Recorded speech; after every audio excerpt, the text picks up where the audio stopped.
Pessoal, quem já teve ou ainda possui uma lavadora igual essa, provavelmente já presenciou ela fazendo esse horrível barulho de raspagem ao frear.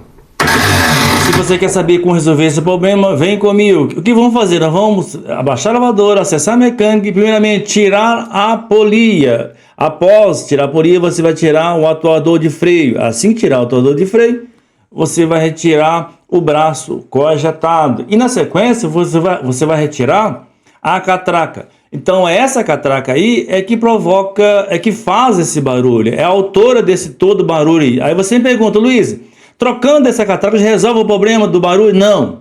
Tem outras peças que sofrem desgraça que precisam ser substituídas. Vamos acessar ela. O que você vai fazer?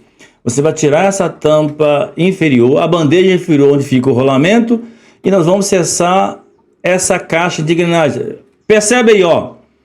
Entre o tubo da caixa e o engaste tem um orifício, um alto grau de desgaste. Então é nesse orifício que entra os filamentos da catraca, onde trava e faz esse barulho de raspagem. O que nós vamos fazer? Nós vamos retirar essa tampa, beleza? Você vai pegar uma chave 8. Pega uma chave 8, tira esses 3 parafusos e vamos sacar essa tampa. E aí na sequência eu vou te mostrar aí o alto grau de desgaste entre o tubo da caixa e o engaste. Então, veja aí o desgaste, ó. E aí esse desgaste surge uma aresta, um orifício. É por esse orifício onde entra os filamentos da catraca, trava e provoca esse barulho de raspagem, impedindo a lavadora até de agitar corretamente. Aí o que nós vamos fazer aí, ó.